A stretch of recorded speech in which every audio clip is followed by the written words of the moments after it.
Welcome to Diwakar physics. चलिए हम इस वीडियो में कुछ नए एमसीक्यू सॉल्व करेंगे जो कि आपके आने वाले एग्ज़ाम के लिए बहुत ही इम्पोर्टेंट है। ठीक है, तो मैंने यहाँ पर 15 जो एमसीक्यूज तैयार किया है और उसको हम सॉल्व करेंगे।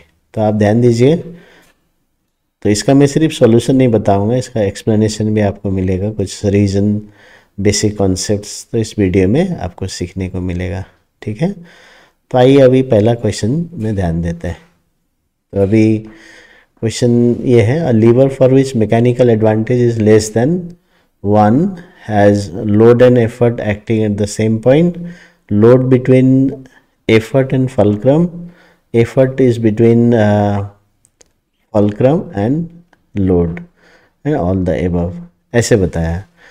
तो अभी समझने का क्या है, इसमें मैकेनिकल एडवांटेज लेस देन 1 है, तो इसका मतलब क्या है, वो क्लास 1 लीवर हो सकता है और या क्लास 3 लीवर हो सकता है। तो ऑप्शंस में देखेंगे, load and effort acting at the same point ये नहीं हो सकता है। Load between effort and fulcrum ये क्लास 2 के लिए है, तो ये भी नहीं होगा, क्योंकि क्लास 2 के लिए मैकेनिकल एडवांटेज हमेशा 1 से ज़्यादा होता है ना। तो इसलिए क्लास 3 लीवर के बारे में ये क्वेश्चन बता रहा है, जिसके लिए 3 यानी कि थर्ड ऑप्शन करेक्ट है, effort between fulcrum and load, तो ये राइट होगा। ठीक है, तो इसमें आपको क्या समझना है कि 3 टाइप्स ऑफ लीवर्स के अच्छे से एफर्ट, फल्क्रम, लोड के पोजीशंस और उसके साथ ही मैकेनिकल एडवांटेज का कॉन्सेप्ट यहाँ से चेक हो रहा है, तो इसलिए थर्ड ऑप्शन ये सही है। तो इसलिए इस विषय में आप अच्छे से प्रिपेयर कीजिए। ठीक है, ओके। सेकंड क्वेश्चन में जाते हैं हम।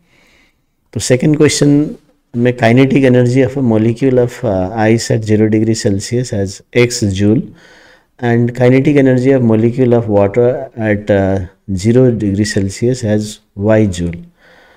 तो इसमें क्या होता है, देखिए टेम्परेचर सेम है ना, टेम्परेचर सेम है।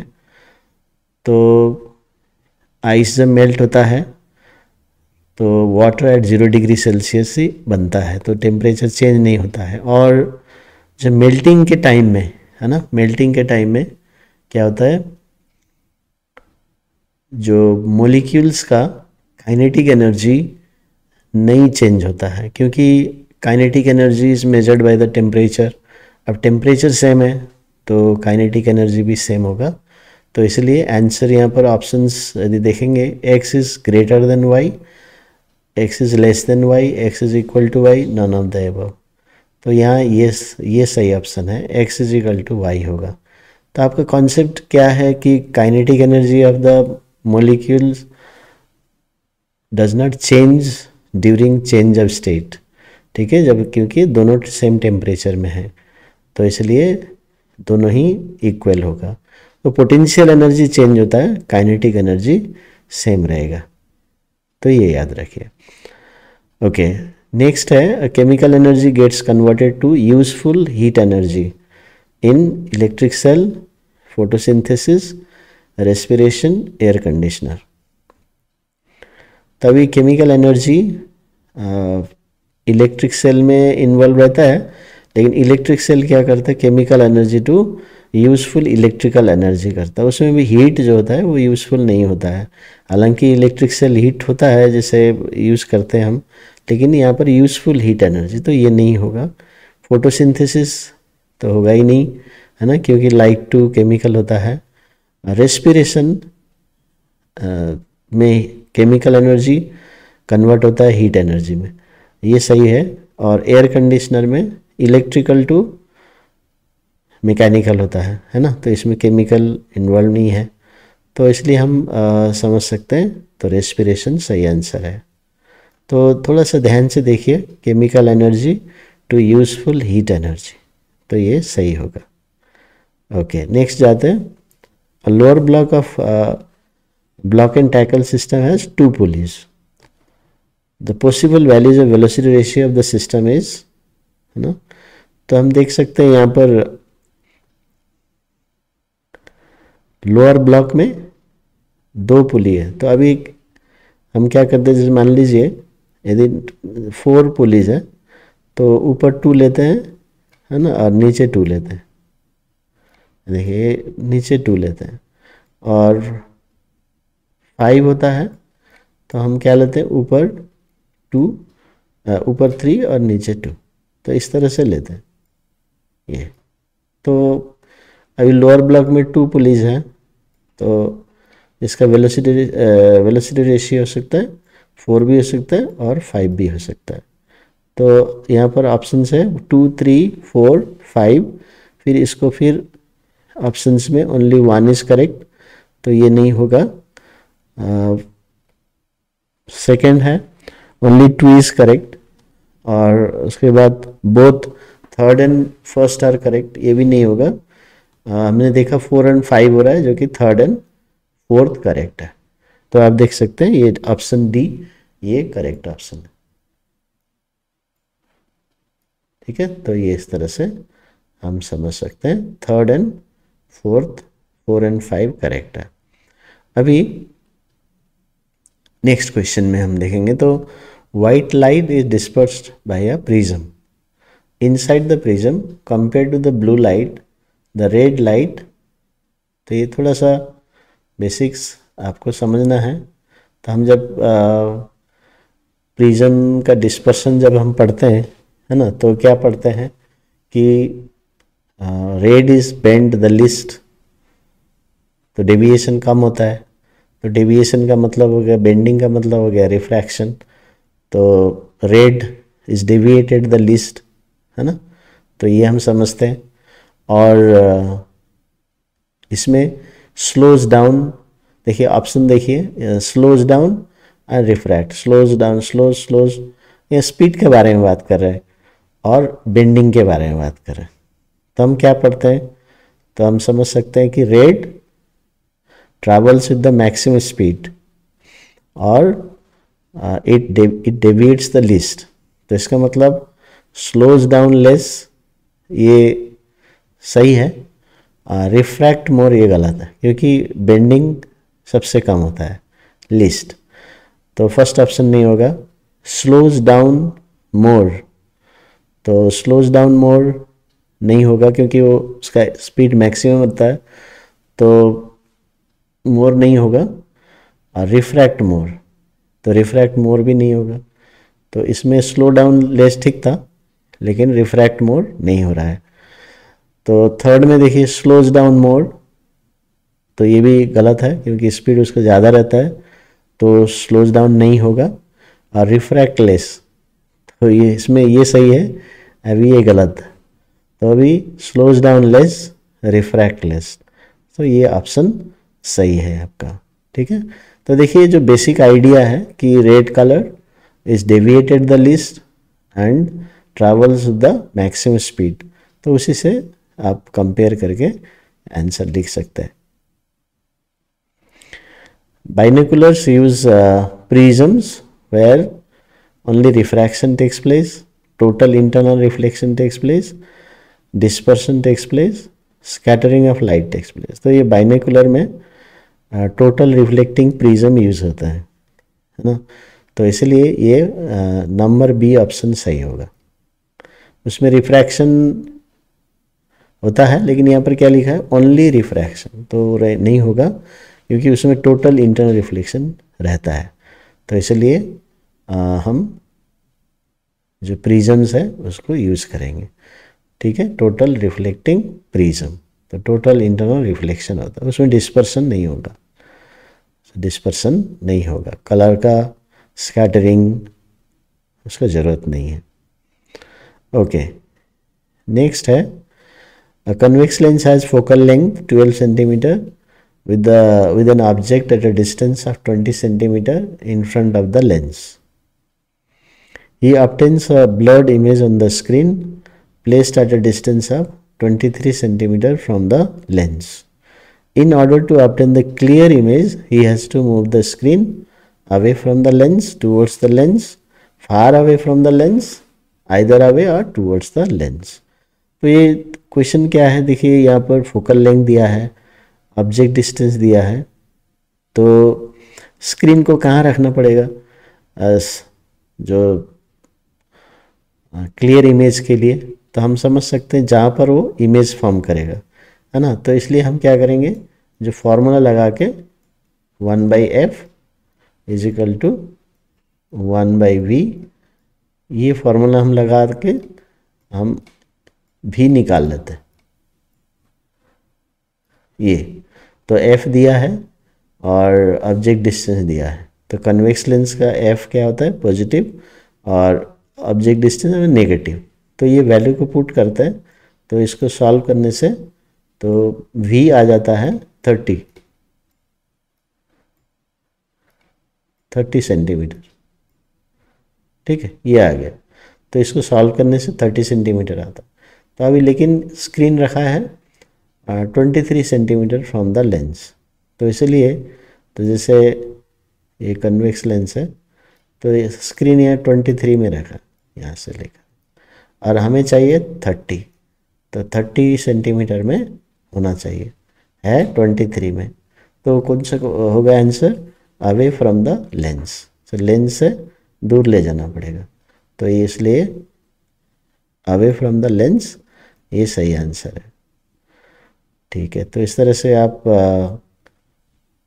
सॉल्व कर सकते हैं। नेक्स्ट है असर्शन रीजनिंग टाइप क्वेश्चन है, red colour is used as a danger signal, ये सही है। अभी रीजन क्या बताया देखिए, red colour light is scattered much due to its long wavelength.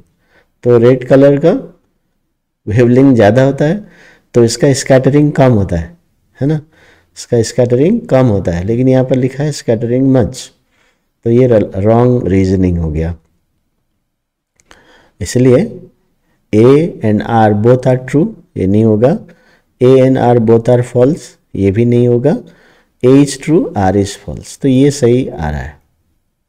A is false, R is true, ये भी नहीं होगा, है ना। तो assertion is correct, reason is wrong. तो जो हम पढ़ते हैं कि red colour is used as a danger signal because it has long wavelength and it is scattered the list. तो इसी से प्रॉपर्टी से ये एमसीक्यू सॉल्व कर सकते हैं। अभी आगे बढ़ेंगे हम लोग। 9, क्वेश्चन नंबर 9 है, a suspension bridge has its natural frequency of 2 hertz. If army soldiers cross this river marching with this frequency it may collapse. तो अभी सस्पेंशन ब्रिज से मार्च करके जाते हैं तो ये कोलैप्स होता है, और नेचुरल फ्रीक्वेंसी देखिए 2 हर्ट्ज है। कॉन्सेप्ट क्या है, तो कॉन्सेप्ट है कि नेचुरल फ्रीक्वेंसी यदि एक्सटर्नल फ्रीक्वेंसी ऑफ मार्चिंग और the steps of marching of soldiers match हो जाता है, इक्वल होता है, तो रेजोनेंस होने के कारण वो एम्पलीट्यूड बढ़ जाएगा, फिर ब्रिज में कोलैप्स, है ना। तो ये कॉन्सेप्ट हम पढ़ते हैं और उसको गिव रीजन टाइप क्वेश्चन में हम पढ़ते हैं।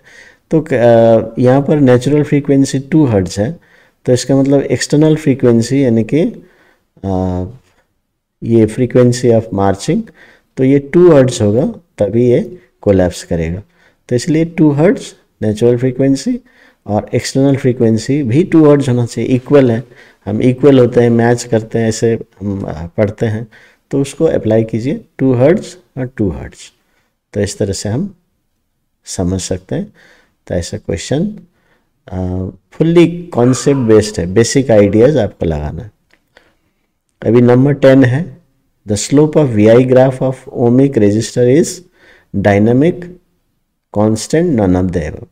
अभी देखिए जो ओमिक रजिस्टर होता है V is directly proportional to I, तो उसका स्ट्रेट लाइन आता है, तो जिसके वजह से ये कांस्टेंट स्लोप होता है, और स्लोप से हम रेजिस्टेंस निकालते हैं। तो इसलिए स्लोप रिप्रेजेंट रेजिस्टेंस और रेजिस्टेंस कांस्टेंट रहता है, क्योंकि v is directly proportional to i, तो इसलिए कांस्टेंट। नॉन ओमिक रेजिस्टेंस के लिए डायनामिक होता है। डायनामिक मतलब वेरिएबल, वो चेंजिंग होता रहता है, हर एक पॉइंट में अलग अलग होता है, तो ये पॉइंट याद रखिए। तो ये डायरेक्टली एप्लीकेशन, ये फैक्ट बेस्ड क्वेश्चन है।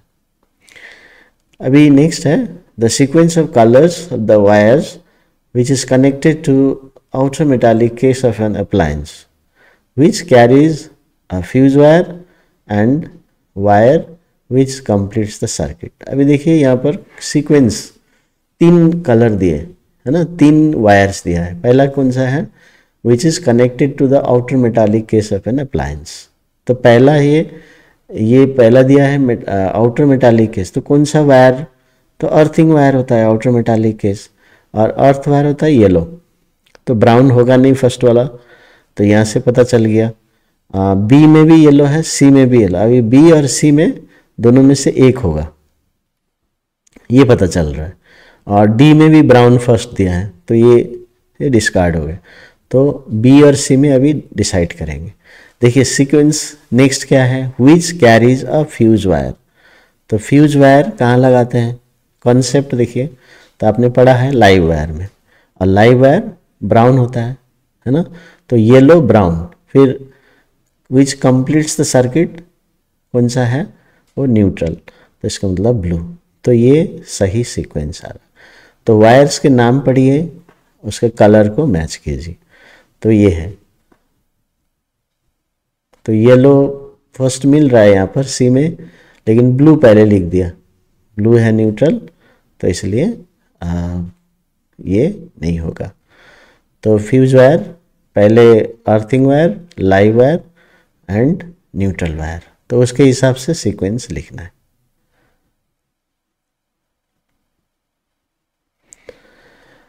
अभी नेक्स्ट क्वेश्चन में number 12, magnetic field inside a solenoid made of copper wire is more than the solenoid made of aluminum wire of same length, same diameter and with same current, है ना. तो true या false, तो ये question है. तब इसमें हम देख सकते हैं कि मैग्नेटिक फील्ड जो सोलेनॉइड का होता है वो नंबर ऑफ टर्न्स और करंट और उसके अंदर में कौन से मटेरियल है वो उसके ऊपर डिपेंड कर रहा है ना. लेकिन यहाँ पर जो है सेम है, same length, same diameter, same current है और सिंपल सोलेनॉइड बताया है. तो जब करंट सेम है, सेम लेंथ है, तो एल्यूमिनियम हो या कॉपर हो या दूसरा जो मटेरियल हो, तो उसके ऊपर डिपेंड नहीं करता है. तो करंट और नंबर ऑफ टर्न्स में डिपेंड करेगा, लेंथ के ऊपर, है ना. तो इसीलिए ये मोर नहीं है. ऐसा नहीं है कि कॉपर से बनाया तो मोर फील्ड होगा, क्योंकि बाकी सब फैक्टर्स एक ही है. तो इसलिए ये फॉल्स होगा. तो फॉल्स इसमें आपको लिखना है. तो इसलिए क्या है, क्वेश्चन जो बनाया है ये फैक्टर्स को याद रखना है, factors affecting the magnetic field. और कभी कभी बहुत सारे ये फेमस क्वेश्चन है कि how to increase the magnetic field of the solenoid, है ना. तो उसमें वही पॉइंट आपको याद रखना है. तो जो बेसिक सीखते हैं उसको अप्लाई करना है. तो क्वेश्चन अलग अलग तरीके से बन सकते हैं, तो उसको अप्लाई करना है. हमेशा बेसिक में स्टिक रहिए, उसी से आपका आंसर बहुत सारे बन सकते हैं. अभी देखिए नेक्स्ट है 13th, this quantity does not depend on mass of the substance under consideration. तो हीट कैपेसिटी ये मास के ऊपर डिपेंड करता है. तो आपने बेसिक डेफिनेशन पढ़ा है कि ज़्यादा जो मास रहता है तो ज़्यादा हीट कैपेसिटी होता है, because more heat is required for the rise in temperature, 1 degree rise, है ना. तो मास के ऊपर डिपेंड करता है. लैटेंट हीट भी वैसे ही है, वो भी मास के ऊपर डिपेंड करता है. आपको ज़्यादा आइस मेल्ट करना है तो ज़्यादा हीट चाहिए, कम आइस मेल्ट करना तो कम हीट चाहिए. लेकिन स्पेसिफिक लैटेंट हीट जो नेक्स्ट है ना, नेक्स्ट जो पॉइंट है, ये स्पेसिफिक जब बोलते हैं ये पर्टिकुलर मास के लिए होता है, ये यूनिट मास के लिए होता है. तो चाहे हम 2 किलो आइस लें, 3 किलो आइस लें, आइस ब्लॉक, तो उसका स्पेसिफिक जो लैटेंट हीट है वो तो हमेशा सेम रहेगा, क्योंकि वो 1 kg के लिए ही है. तो इसलिए इट डजंट डिपेंड ऑन मास. तो जैसे specific heat capacity, specific latent heat, तो ये क्वांटिटीज है, दे डोंट डिपेंड ऑन मास. तो ये याद रखिए. तो देखिए स्पेसिफिक लिखने का ये यूनिट मास के लिए, तो उसका वैल्यू हमेशा फिक्स रहता है. अभी नेक्स्ट क्वेश्चन है, when frozen Tsomgo lake in Sikkim starts melting the surrounding temperature remains the same, starts increasing, starts decreasing, and none of the above. तो क्या होगा, तो जब भी यहाँ पर देखिए चाहे ये सिक्किम का लेक है, कहीं का भी लेक है, बात एक ही है कि आइस स्टार्ट्स मेल्टिंग, तो आइस रिक्वायर्स हीट, तो कहाँ से लेगा, वो सराउंडिंग से लेगा, है ना। तो गिव रीजन टाइप क्वेश्चन आपने सॉल्व किया है, तो ice requires heat for melting, so it takes the heat from the surrounding, so surrounding is losing heat, तो इसका मतलब ये स्टार्ट्स डिक्रीजिंग होगा, है ना, क्योंकि heat is taken from the surrounding. तो ये है। अभी नेक्स्ट क्वेश्चन है, these particles have highest power of ionising gaseous medium they pass through. तो अभी दिस पार्टिकल्स, तो कौन सा है यहाँ पर, गामा है, बीटा है, अल्फा है ना, इंफ्रारेड है। तो कौन सा आपने पढ़ा है, अल्फा बीटा गामा का प्रॉपर्टीज में ये पढ़ा है ना। तो अल्फा जो है आयनाइज करता है, अच्छे से आयनाइज करता है, तो नंबर सी ये ऑप्शन सही होगा। तो इस तरह से हम कॉन्सेप्ट बेस्ड जो बेसिक कॉन्सेप्ट हम सीखते हैं उसके ऊपर ही जो हम एमसीक्यू आराम से सॉल्व कर सकते हैं, है ना। तो stick to the basics, understand the concept, then apply. Thank you very much for watching my video.